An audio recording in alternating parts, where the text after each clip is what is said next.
to the Bridge program in mathematics. For today's video, we're going to discuss about power equation. So let's define first what is a power equation. A power equation is of the form x raised to n is equal to a, where n and a is in the set of real numbers. So the symbol that is it's like R. This is the set of real numbers. And then the power equation can be solved by taking radicals of both sides of the equation. Okay, take note of that. For example, we have examples here.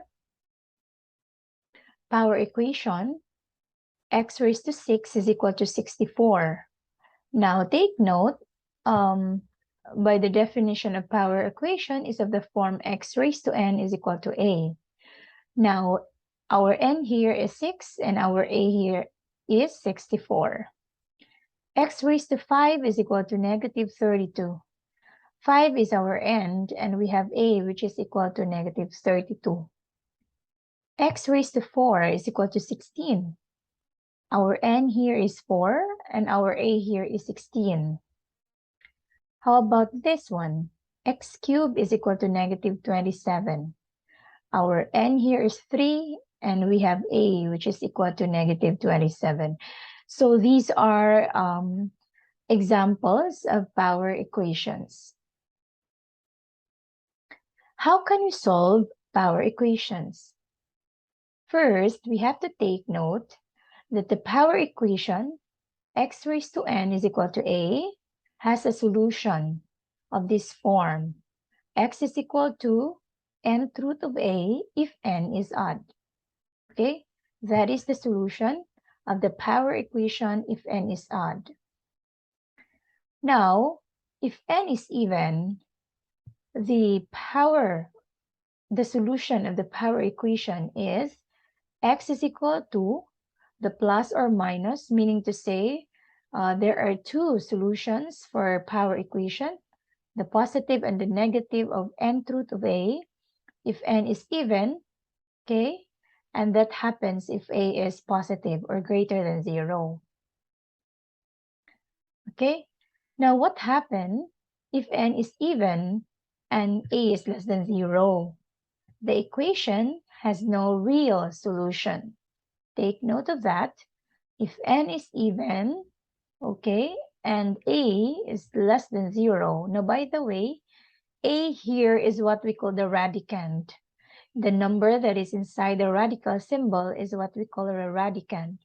So if you have an n which is even and the radicand which is negative or less than 0, then we can say that the power equation has no real solution. Take note of this.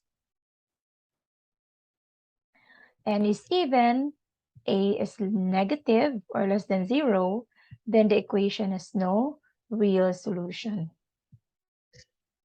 Okay? Example 1. Solve the power equations. Okay. We have power equations. First, we have x raised to 6 is equal to 64. Actually, this is the example earlier. So how can we solve this one? We can solve this by applying the concept of what? Finding the nth root. So if, since we have the n power, which is 6, all you need to do is you get the 6th root of 64, okay? Because you remember that the solution for x raised to n is equal to a is equal to x is equal to the nth root of 64. Now, in this example, we have n which is 6. So the power equation has a solution which is equal to x is equal to 6th root of 64. Now, to simplify that, all we need to do is to find a base, okay? A base whose exponent is equal to the index. Now, by the way, the n here, the 6, The n here, which is in the nth root, is what we call the index. So to solve that, and then we have found that a base which has an exponent of 6. Now 6 is equal to the index. And then we can say that the solution is what? Is plus or minus 2. Why? Because the, uh, the, the exponent, the 6, is positive and it's even. And then we have two possible solutions, the positive and negative 2. Okay? So how about x raised to 5 is equal to negative 32? Still the same, use the process. You get the fifth root of negative 32 because the exponent is 5. Now, this time, you look for a base whose exponent is 5, which is equivalent to the index 5. And that base is negative 2. Why? Because negative 2 times negative 2 times negative 2 times negative 2 times negative 2, that is 5 times, is equal to negative 32. And then, since the index and exponent are equivalent, so the answer for that is negative 2. So we only have one solution here because the exponent, the 5 here, is odd. If it is odd, we only have one solution. Okay? Now, how about x raised to 4 is equal to 16? How about that? What's the answer? What's the solution? Again, you follow the process. That is, you get the fourth root of 16, and then you find a base whose exponent is 4, which is equivalent to index. And we have this fourth root of 2 raised to 4. So we have an exponent of 4, which is equivalent to the index. And then the solution is plus or minus 2. Okay? What's the reason? Because the exponent is even. How about x cubed is equal to negative 27? Still the same. You use the process, that is, you find the cube root of negative 27. Okay? What is cube root of negative 27? Okay, so we have this, the cube root of the cube of negative 3. So we have an exponent 3, which is equivalent to the index 3. Then the solution for that is negative 3. Again, we only have one solution because the exponent is 3, which is odd. Now, let's proceed to example 2. Solve the power equation, quantity x minus 2 squared is equal to 5. How can we do this? So first, we have the solution. You write first the given equation. That is, the quantity of x minus 2 squared is equal to 5. And then, since the exponent of this expression x minus 2 is 2, therefore, you extract, okay? You square this one. You get the square root. Get the square root of the quantity of x minus 2 squared. And you have to find the square root or get the square root of both sides. Okay?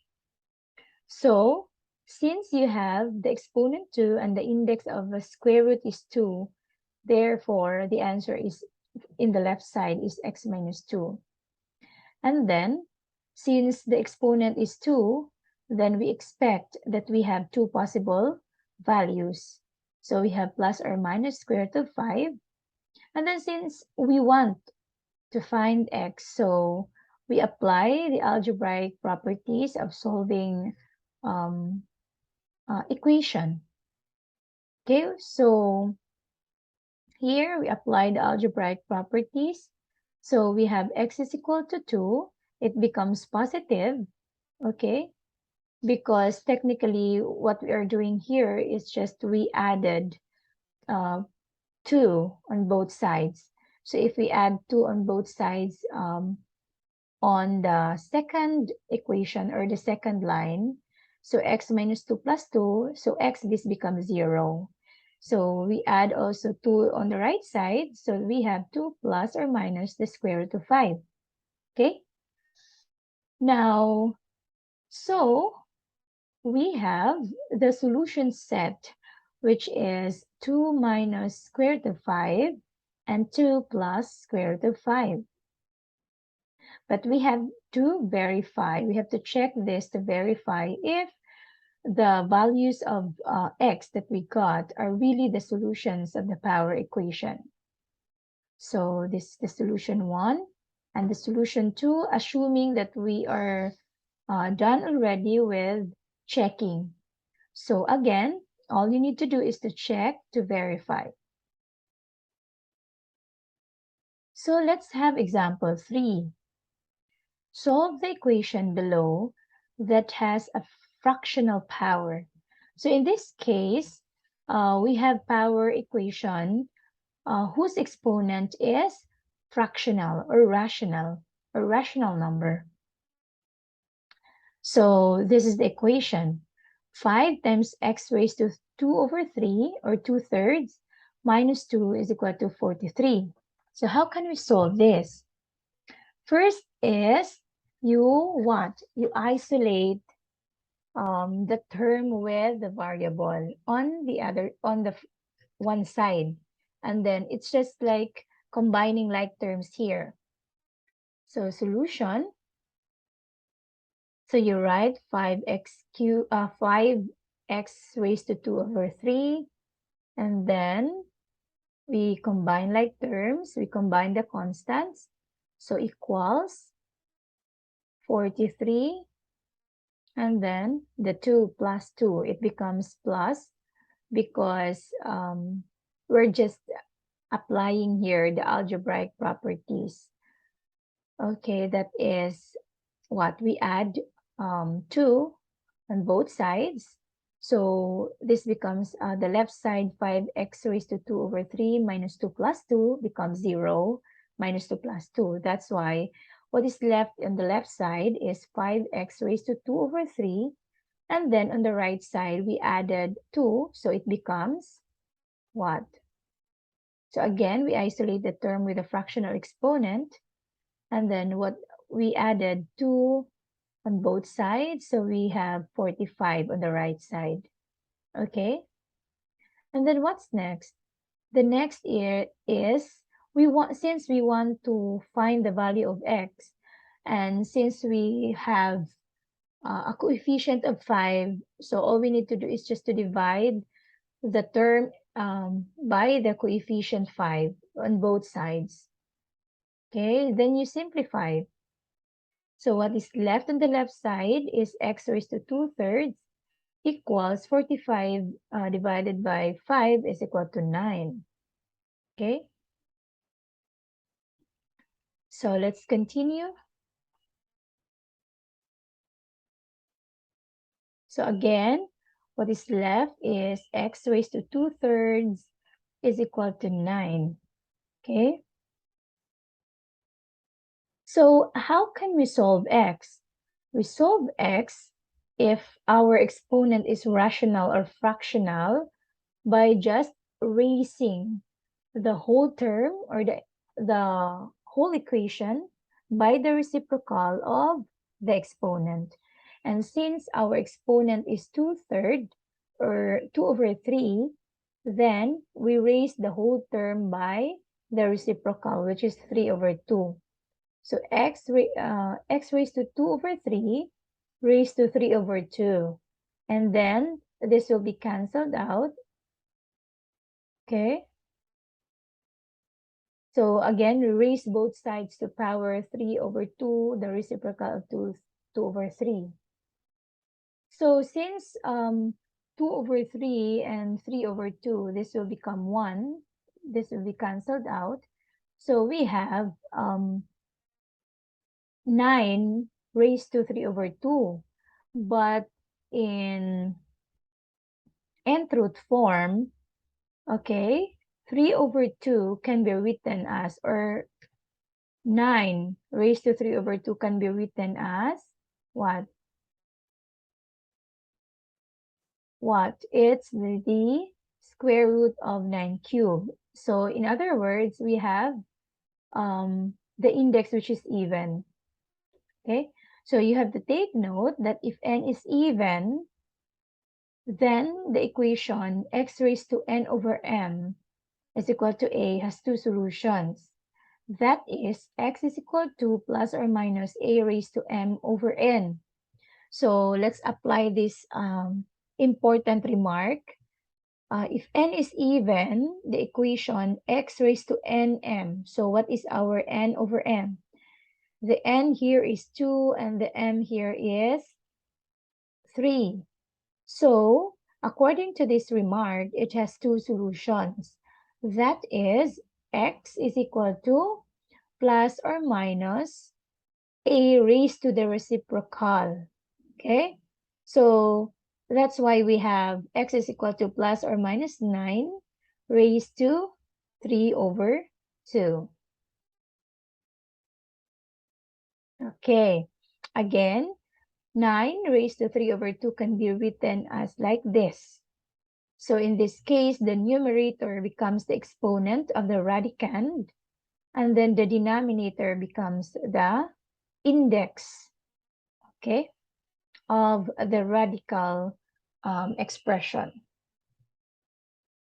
So how can we simplify this one? We're going to simplify by just looking at the index. Take note that the index is 2.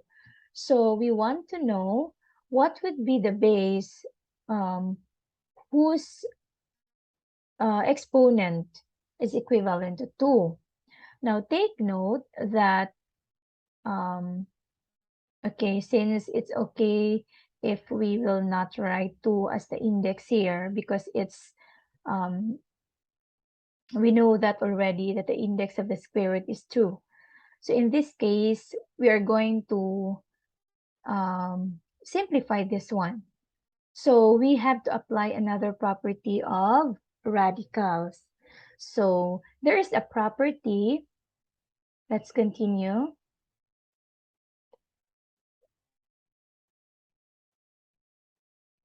So again, let's write this one.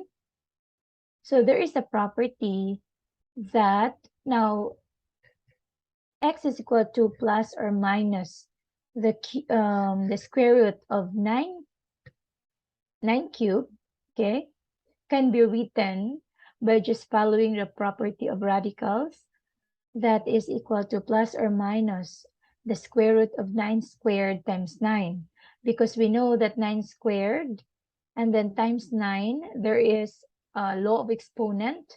We just add the exponent. We have the same base, which is 9, okay, which is 9, and then we have the exponent 2, and the other exponent for 9 is 1. So by applying the property of laws of exponents, then we just add 2 plus 1 and it becomes 3. So this one, we can apply that law. So we have square root of 9 squared times 9, which is equivalent to the square root of 9 cubed. Now there's another property that if of radicals, that if you have square root of AB, then that is equivalent to the square root of A times the square root of B.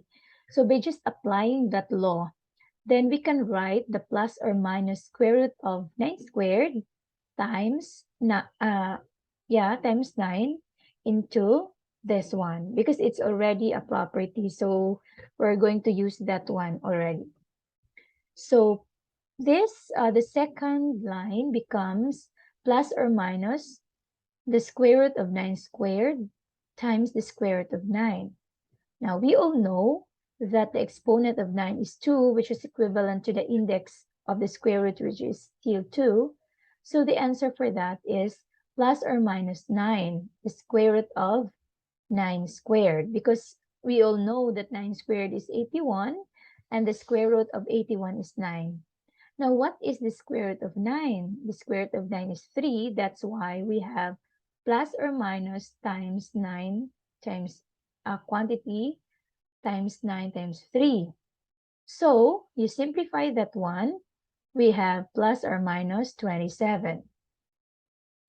Okay, now what's the reason why we have two solutions? Because our n is even. Our n is even, which is 2. Okay, what we are doing here is we are simplifying the radical equation. Now, again, we are using the radical, we get the square root, the cube root, as our way to solve the power equation. Okay. So the solution set, we have negative 27 and 27. But again, you have to check this one to verify if the two values that we got are really the solutions of the power equation. Okay, so I think you are now ready to try this problem. Solve the power equation x squared minus 5 is equal to 0. So if you have questions with this exercise, all you need to do is just to approach your instructor, or you can just email them, or you can just message. Okay? So thank you very much. We hope that you learned something from this video. Okay, so bye.